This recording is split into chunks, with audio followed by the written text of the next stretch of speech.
दोस्तों पिछले वीडियो में हमने देखा कि हार्ट एक्सरसाइज के दौरान ज़्यादा तेज़ी से ब्लड पंप करता है और ऑक्सीजन रिच ब्लड मसल्स तक पहुंचाता है। लेकिन एक सवाल रह गया कि वो ऑक्सीजन आता कहाँ से है। और जब मसल्स काम करती हैं तो एक वेस्ट गैस बनती है दोस्तों, कार्बन डाइऑक्साइड, जिसे हम CO2 भी कहते हैं। वो CO2 बाहर कैसे निकलती है आपकी बॉडी से। इन दोनों सवालों का जवाब आज हम डिस्कस करेंगे हमारे रेस्पिरेटरी सिस्टम में, यानी हमारा सांस लेने का पूरा सिस्टम। आज हम समझेंगे कि ये सिस्टम कैसे काम करता है, एक्सरसाइज में क्या बदलता है और कैसे कंसिस्टेंट ट्रेनिंग हमारे फेफड़ों यानी कि लंग्स को भी ज़्यादा कैपेबल बनाती है। नमस्कार दोस्तों, मैं हूं तरुण पथरिया। ये है मिराक्यूल्स हाई परफॉर्मेंस लैब। स्वागत है आपका आज के वीडियो में। तो हम आगे बढ़ते हैं। तो पहले हम समझेंगे सिस्टम का स्ट्रक्चर। देखिए, जब हम सांस लेते हैं तो वो हवा हमारे बॉडी के अंदर कहाँ कहाँ जाती है। शुरुआत होती है नाक से, मुंह से, नाक या मुंह से। और जब हम नाक से सांस लेते हैं तो हवा पहले फिल्टर और वार्म होती है दोस्तों। इसलिए नाक से सांस लेना मुंह से बेटर होता है। एक्सरसाइज करते हुए भी नाक से सांस लेना बेटर होता है। वहाँ से हवा जाती है ट्रैकिया में। अब ट्रैकिया दोस्तों वो मेन ट्यूब है जो हमारे गले से शुरू होती है और सीधे नीचे लंग्स की तरफ जाती है। अगर हम अपनी 2 उंगलियां गले के नीचे रखोगे तो ट्रैकिया अप्रॉक्सीमेटली वहीं होता है दोस्तों।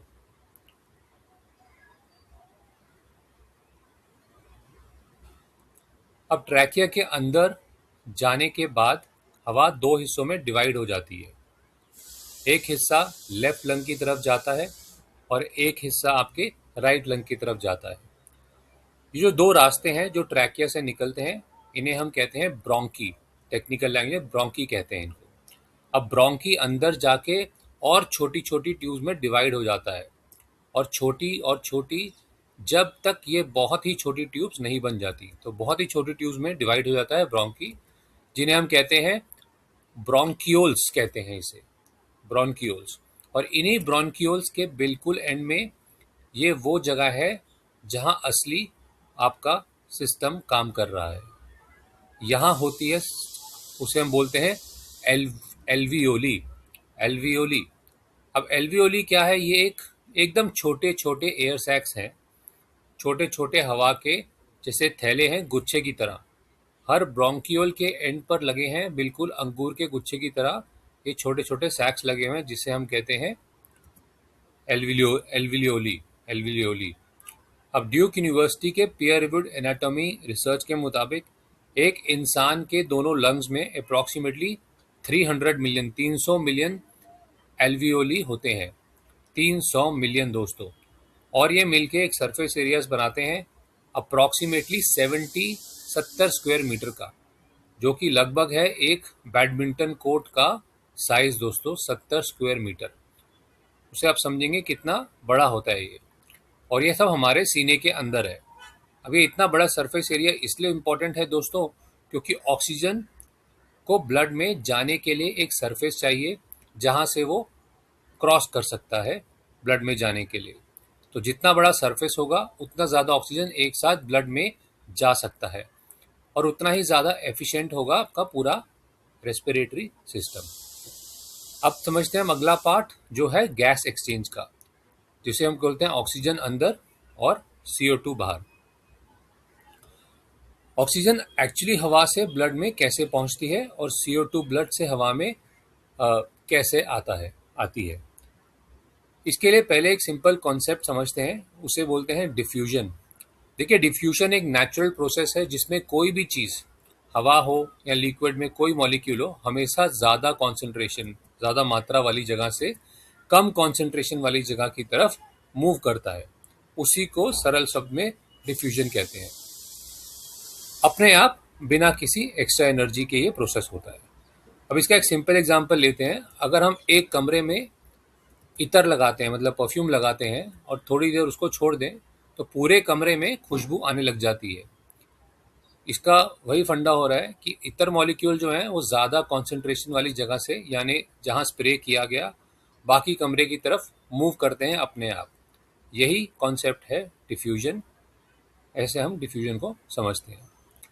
अब ये कॉन्सेप्ट एल्वियोली पे अप्लाई करते हैं।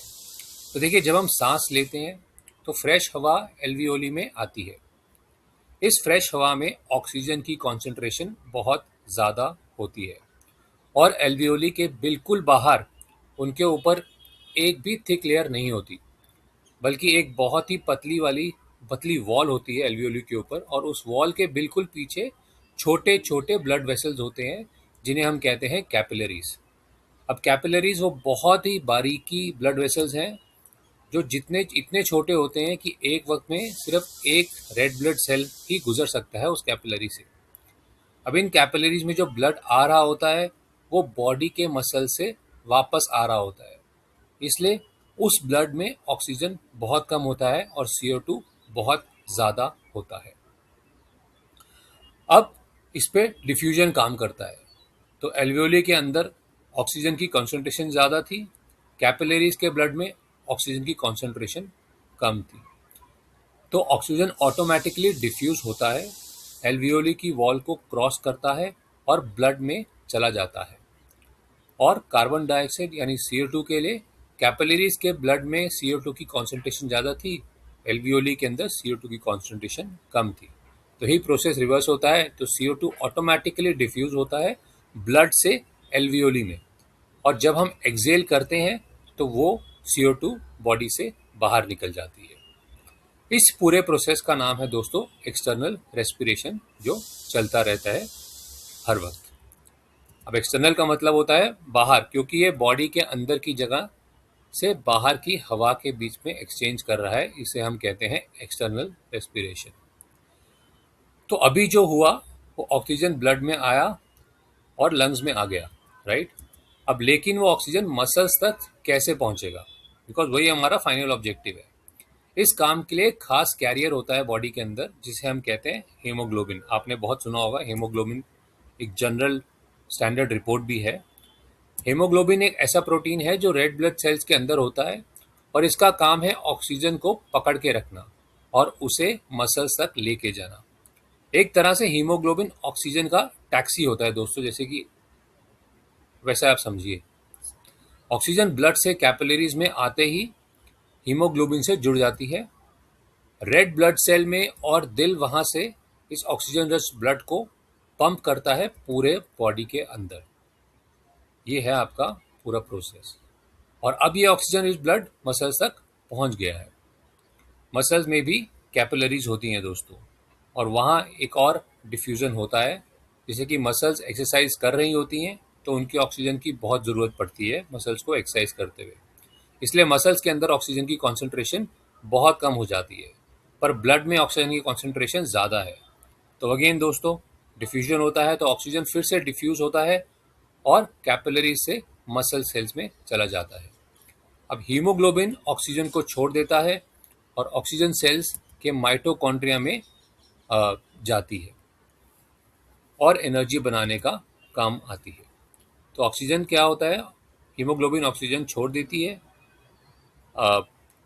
ऑक्सीजन सेल्स को माइटोकॉन्ड्रिया में जाता है और एनर्जी बनाने के काम आ जाती है। और मसल एक्सरसाइज करते करते CO2 प्रोड्यूस करती रहती है और वो CO2 सेल से कैपिलरीज में डिफ्यूज हो जाता है ब्लड में, और वही ब्लड वापस लंग्स तक ले जाती है CO2 को बाहर निकालने के लिए। इस पूरे प्रोसेस का नाम होता है इंटरनल रेस्पिरेशन। इंटरनल का मतलब है अंदर का रेस्पिरेशन, क्योंकि ये बॉडी के अंदर का प्रोसेस है, ब्लड और मसल्स के बीच होता है ये, इसे हम कहते हैं इंटरनल रेस्पिरेशन।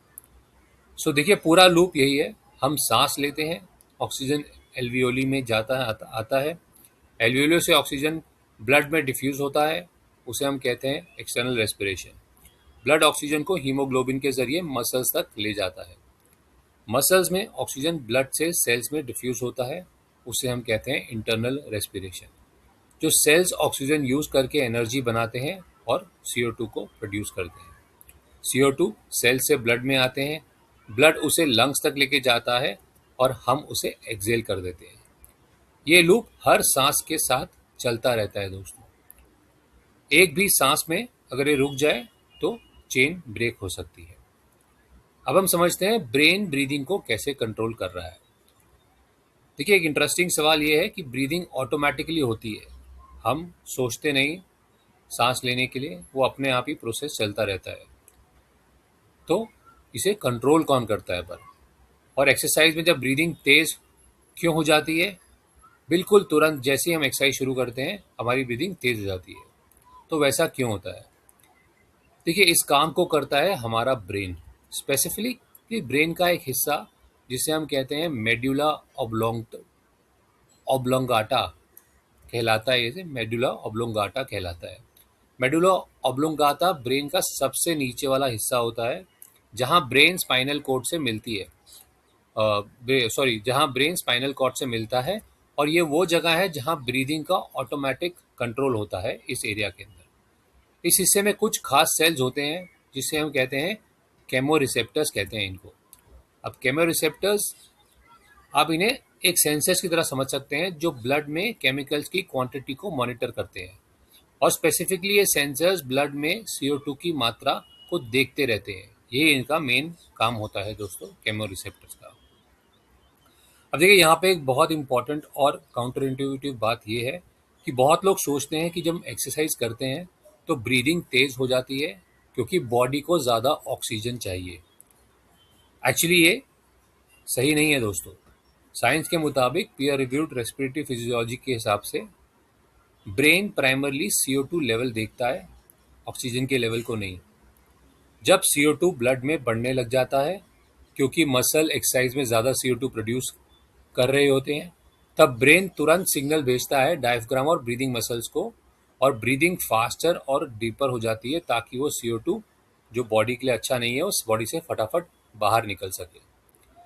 इसका एक प्रैक्टिकल असर ये भी होता है कि जब हम बहुत तेज एक्सरसाइज करते हैं और ब्रीदिंग बहुत ज़्यादा तेज हो जाती है, वो बॉडी का सिग्नल है कि CO2 बहुत ज़्यादा बन रहा है बॉडी के अंदर, तो बॉडी उसे रैपिडली बाहर निकालना चाहती है और बाहर निकालने के लिए काम कर रही है। अब देखिए, एक्सरसाइज के अंदर ब्रीदिंग क्या होता है। अब नंबर से हम इसको समझेंगे। एक्सरसाइज में ब्रीदिंग में एग्जैक्टली कितना बदलाव आता है। रेस्ट पे एक हेल्दी एडल्ट अप्रॉक्सीमेटली 12 से 18 बार पर मिनट सांस लेता है। ठीक है, हर एक सांस में अप्रॉक्सीमेटली आधा लीटर 0.5 लीटर हवा अंदर आती है। इसे हम कहते हैं टाइडल वॉल्यूम, यानी हर एक सांस का वॉल्यूम। तो 1 मिनट में टोटल हवा अंदर बाहर होती है अप्रॉक्सीमेटली 6 से 9 लीटर। इसे हम कहते हैं माइन्यूट वेंटिलेशन, यानी 1 मिनट में टोटल सांस की क्वांटिटी, मात्रा। अब मानिए हमने एक्सरसाइज शुरू करी। NIH स्टैट पल्स के पीयर रिव्यूड रिसर्च के मुताबिक इंटेंस एक्सरसाइज में ये माइन्यूट वेंटिलेशन 100 लीटर पर मिनट से भी ज़्यादा हो सकता है। इमेजिन करिए, 6 से 9 से लेकर 100 लीटर तक जा सकता है। सो ऑलमोस्ट इंटेंस एक्सरसाइज में लगभग 10 गुना ज़्यादा इंक्रीज हो सकता है आपका ये माइन्यूट वेंटिलेशन। अब देखिए, 10 गुना इंक्रीज होता कैसे है।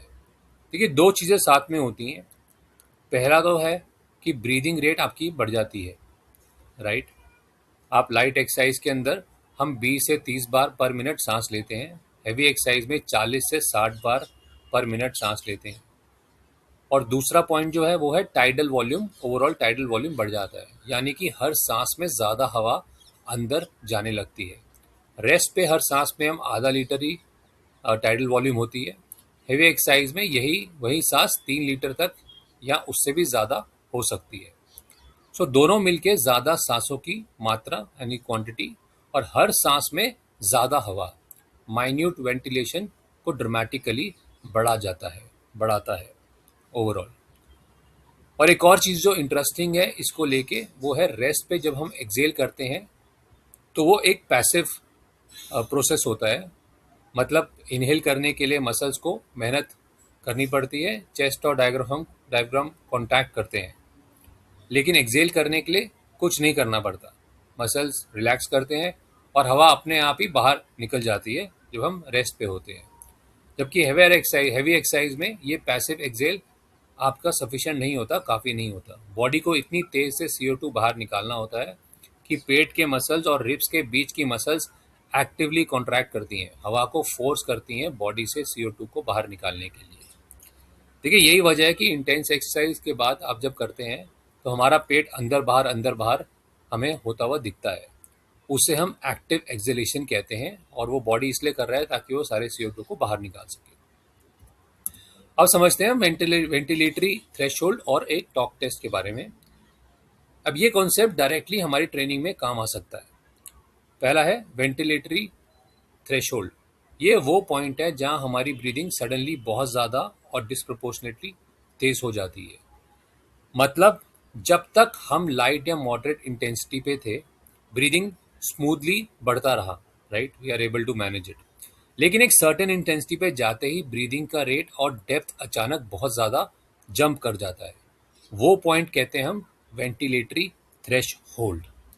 ये अप्रॉक्सीमेटली उसी इंटेंसिटी पे होता है जहाँ पे हमारा लैक्टेट थ्रेशोल्ड भी होता है। आपको याद होगा हमने पहले एक वीडियो में पढ़ा था कि लैक्टेट थ्रेशोल्ड वो पॉइंट है जहाँ मसल्स में लैक्टिक एसिड, जो एक्सरसाइज का एक बाय प्रोडक्ट है, ब्लड में बहुत तेजी से बढ़ने लगता है, जिसे हम मसल बर्न भी बोलते हैं। अब दोनों वेंटिलेटरी थ्रेशोल्ड और lactate threshold approximately same intensity पे आते हैं, राइट। तो इंटेंसिटी आपकी एक्सरसाइज की सेम होती है। इसलिए बहुत यूजफुल चीज़ है समझने के लिए कि बिना कोई ब्लड टेस्ट करवाए, बिना लैब के आप फिगर आउट कर सकते हैं अपना वेंटिलेटरी थ्रेशोल्ड, सिंपली मेजर कर सकते हैं आप। और ये इतना आसान है कि एक 15 साल का एथलीट भी अपने आप कर सकता है। और कैसे कर सकता है? हम कर सकते हैं इसे टॉक टेस्ट से। जब हम एक्सरसाइज करते हैं कंफर्टेबली, फुल सेंटेंस में बात कर सकें, तब हमारा वेंटिलेटरी थ्रेशोल्ड से पहले ये हम उसे बोलते हैं जोन 2। वो ऐसा थ्रेशोल्ड, ऐसा जोन है जहाँ पे हम आराम से बात कर सके। इसे हम पहले बोला था हमने कि हम बात कर पा रहे हैं पर गाना नहीं गा पा रहे हैं। यही जोन 2 यूज होता है एरोबिक बेस बिल्डिंग के जोन के लिए। जब बात करना मुश्किल हो जाए, हम सिर्फ छोटे सेंटेंस ही पॉसिबल है या एक दो वर्ड ही बोल पा रहे हैं, तो अब हम वेंटिलेटरी थ्रेशोल्ड के आसपास आ गए हैं। इसे हम बोलते हैं जोन 4 या फिर हाई इंटेंसिटी जोन, जहाँ पे बात करना मुश्किल हो जाता है। देखिए टॉक टेस्ट एक सिंपल और पीयर रिव्यूड वैलिडेटेड मेथड है अपनी एक्सरसाइज इंटेंसिटी मॉनिटर करने के लिए, बिना किसी इक्विपमेंट के। तो जैसे हमने बोला कि एक 15 साल का एथलीट भी अपने कल से शुरू कर सकता है ट्रेनिंग और समझ सकता है उसका वेंटिलेटरी थ्रेशोल्ड कहाँ आ रहा है और वो कौन से जोन में ट्रेनिंग कर रहा है। अब समझते हैं कि ट्रेनिंग से क्या बदलता है। देखिए कंसिस्टेंट ट्रेनिंग से रेस्पिरेटरी सिस्टम में क्या परमानेंट बदलाव आते हैं, इसको अब हम समझेंगे। इसे हम और बोलते हैं क्रॉनिक एडेप्टेशंस, जो मंथ्स की रेगुलर ट्रेनिंग से डेवलप होता है आपके सिस्टम के अंदर, आपकी बॉडी के अंदर। तो पहला एडेप्टेशन है ब्रीदिंग मसल्स का स्ट्रॉन्गर होना। हमारा डायफ्राम, वो डोम शेप्ड मसल जो हमारे पेट और चेस्ट के बीच होता है, जो ब्रीदिंग का प्राइमरी इंजन है। आपने बहुत बार सुना होगा डायग्राम, यही है वो डायग्राम जो हमारे ब्रीदिंग का प्राइमरी इंजन है। जब हम सांस लेते हैं तो मेनली डायफ्राम नीचे की तरफ कॉन्ट्रैक्ट होता है, जिससे लंग्स के लिए जगह बनती है और हवा अंदर आती है। कंसिस्टेंट ट्रेनिंग से ये डायफ्राम स्ट्रॉन्गर होता है दोस्तों, और रिब्स के बीच की मसल्स भी स्ट्रॉन्गर होती है। स्ट्रॉन्गर ब्रीदिंग मसल्स का मतलब है कि ब्रीथ करने में कम एनर्जी लगती है आपकी ओवरऑल। और NIH स्टैट पर्ल्स की रिसर्च के मुताबिक जब ब्रीथ करने में कम एनर्जी लगती है, तब वो बचा हुआ एनर्जी जो है वो वर्किंग मसल्स के लिए अवेलेबल होता है यूज करने के लिए, to deliver whatever performance they want to deliver. मतलब कि ट्रेंड एथलीट की एनर्जी ज़्यादा एफिशिएंटली काम पे लगी रहती है और ब्रीदिंग पे कम खर्च होती है। दूसरा है adaptation. Trained athlete deeper breath करता है सेम इंटेंसिटी के ऊपर। एक अनट्रेन्ड इंसान और एक ट्रेन्ड इंसान दोनों सेम स्पीड पर रन कर रहे हैं। अनट्रेन्ड इंसान छोटी छोटी तेज सांसों में, शैलो ब्रीदिंग में ज़्यादा सांसों की ज़रूरत पड़ती है उसको, क्योंकि वो शैलो ब्रीदिंग कर रहा है। ट्रेन्ड एथलीट के लिए वही ऑक्सीजन के लिए डीपर लेकिन स्लोअर सांस काफ़ी होती है उसका सिस्टम को मेंटेन करने के लिए। डीपर ब्रेथ्स ज़्यादा एफिशिएंट होती हैं ओवरऑल शॉर्ट और शैलो ब्रीदिंग से, क्योंकि ज़्यादा हवा एल्वियोली तक पहुंचती है, जहां एक्चुअल आपका गैस एक्सचेंज होता है, जैसे हमने पहले बात किया था। तीसरा आता है एडेप्टेशन। ट्रेन्ड एथलीट्स ब्लड से ज़्यादा ऑक्सीजन एक्सट्रैक्ट करते हैं। याद है हमने कार्डियक एडेप्टेशन में पढ़ा था कि ट्रेनिंग से मसल्स में कैपिलरीज बढ़ते हैं। ज़्यादा कैपिलरीज का मतलब है ज़्यादा सरफेस एरिया जहां ब्लड और मसल्स के बीच डिफ्यूजन हो सकता है, जैसा हमने पहले समझा। तो सेम अमाउंट के ब्लड में ट्रेन एथलीट की मसल्स ज़्यादा ऑक्सीजन यूज कर सकती हैं compare to a untrained athlete. अब चौथा एडेप्टेशन आता है वेंटिलेटरी थ्रेशोल्ड हायर इंटेंसिटी पे शिफ्ट हो जाता है। अभी हमने सीखा था कि वेंटिलेटरी थ्रेशोल्ड वो पॉइंट है जहां ब्रीदिंग सडनली बहुत ज़्यादा तेज हो जाती है। ट्रेनिंग के बाद ये वाला पॉइंट हायर स्पीड या हायर इंटेंसिटी पे शिफ्ट हो जाता है। इसका मतलब यही है दोस्तों कि ट्रेन एथलीट्स ज़्यादा तेज पेस पे भी कंफर्टेबली ब्रीदिंग को मेंटेन कर सकता है compare to a untrained athlete. अब रेस में ये सीधा ट्रांसलेट होता है, जैसे कि परफॉर्मेंस के अंदर ट्रेन एथलीट वो ज़्यादा स्पीड पे दौड़ सकता है बिना ब्रेथलेस हुए और consistently for a longer period. और एक प्रैक्टिकल चीज़ जो हम कल से ही शुरू कर सकते हैं हम अपनी ट्रेनिंग के अंदर, उसे बोलते हैं हम diaphragmatic diaphragm diaphragm breathing diaphragmatic breathing practice. Sorry दोस्तों, टंग ट्विस्टर है ये तो। डायफ्रामेटिक ब्रीदिंग प्रैक्टिस ये एक सिंपल एक्सरसाइज है, दिन में सिर्फ 10 मिनट हमारी ब्रीदिंग मसल्स को ट्रेन करता है ये। इसका करने का तरीका क्या है? एक हाथ अपने चेस्ट पे रखना है और एक हाथ अपने पेट पे रखना है, राइट। और नाक से धीरे धीरे हमको सांस लेना है और ध्यान रखना है कि सिर्फ हमारा हाथ जो है पेट वाला है वही उठे और चेस्ट वाला हाथ हमारा ना उठे। 4 सेकंड में इनहेल करो और फिर 4 सेकंड में एक्सहेल करो। अब अमेरिकन थोरैसिक सोसाइटी के रिसर्च के मुताबिक consistent diaphragmatic breathing practice respiratory muscles efficiency को इम्प्रूव करती है और एक्सरसाइज के बाद रिकवरी टाइम को रिड्यूस करती है। सो दोस्तों, समझते हैं आज के की टेकअवे, आज की समरी, आज के वीडियो की। तो पहला पॉइंट है हमारी समरी के अंदर जो हम समझे कि हमारे लंग्स में लगभग 300 मिलियन एल्वियोली होते हैं जो मिलके एक बैडमिंटन को जितना सरफेस एरिया बनाते हैं। इतने बड़े सरफेस एरिया की वजह से ऑक्सीजन इतना एफिशिएंटली ब्लड में जा सकती है। यही पूरा वो सिस्टम है। सेकंड पॉइंट है हमारे समरी का, गैस एक्सचेंज दो जगह होता है। एक है एक्सटर्नल रेस्पिरेशन जो लंग्स में होता है जहां ऑक्सीजन हवा से ब्लड में डिफ्यूज होता है और कार्बन डाइऑक्साइड ब्लड से हवा में, दोनों डिफ्यूजन के जरिए अपने आप होते हैं। दूसरा है इंटरनल रेस्पिरेशन, मसल्स में होता है जहां ऑक्सीजन ब्लड से मसल सेल्स में जाती है और CO2 सेल से ब्लड के अंदर जाता है। और याद रखिए, ब्रेन CO2 लेवल से ब्रीदिंग को कंट्रोल करता है, ऑक्सीजन लेवल से नहीं। थर्ड पॉइंट है हमारा समरी का, रेस्ट पे हम 6 से 9 लीटर पर मिनट ब्रीदिंग करते हैं। इंटेंस एक्सरसाइज में ये 100 लीटर पर मिनट से भी ज़्यादा हो जाता है। ये 10 गुना इंक्रीज है, ज़्यादा सांस और डीपर सांसों दोनों उसकी वजह है इस इंक्रीज की।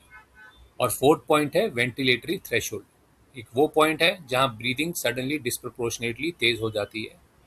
टॉक टेस्ट के इसे हम मेजर कर सकते हैं। अगर हम बात कर सके कंफर्टेबली तो उसे हम जोन 2 में कहते हैं, नहीं तो और नहीं कर सके तो हमारा जोन 2 थ्रेशोल्ड क्रॉस हो चुका है। और फिफ्थ पॉइंट है ट्रेनिंग से 4 रेस्पिरेटरी एडेप्टेशन आते हैं जिसको इंपॉर्टेंट है समझना। पहला है कि ब्रीदिंग मसल स्ट्रॉन्गर होती हैं, सेम इंटेंसिटी पे डीपर और स्लोअर ब्रीदिंग होती है, ब्लड से ज़्यादा ऑक्सीजन एक्सट्रैक्ट होता है, वेंटिलेटरी थ्रेशोल्ड हायर इंटेंसिटी पे शिफ्ट होता है। तो ये था आज का वीडियो दोस्तों। अब अगले वीडियो में हम समझेंगे मॉड्यूल 2 के आखिरी और सबसे कंप्लीट देखेंगे जहां एनर्जी सिस्टम्स, हार्ट, लंग्स के बारे में भी बात करेंगे। अब दोस्तों अंत में एक डिस्क्लेमर, एक सूचना आपके लिए। यहाँ पे शेयर की हुई सारी इन्फॉर्मेशन सिर्फ एजुकेशन पर्पस के लिए है। अगर आपको कोई भी प्रॉब्लम, कोई भी ट्रेनिंग, कुछ भी शुरू करना हो तो प्लीज़ एक एक्सपर्ट फिजिशियन या एक ट्रेनर की हेल्प लीजिए और उसे कंसल्ट करके ही लीजिए। ये जो हम यहाँ पे शेयर कर रहे हैं मेडिकल एडवाइस की जगह नहीं ले सकता। किसी भी रेस्पिरेटरी या हेल्थ कंसर्न के लिए एक क्वालिफाइड स्पोर्ट्स मेडिसिन प्रोफेशनल या अपने फिजिशियन से ज़रूर मिलिए। तो आगे मिलते हैं आपसे। अगर आपको ये वीडियो यूज़फुल लगा तो शेयर करिए और सब्सक्राइब करिए। मिलते हैं आपसे आगे और वीडियोस में। धन्यवाद दोस्तों।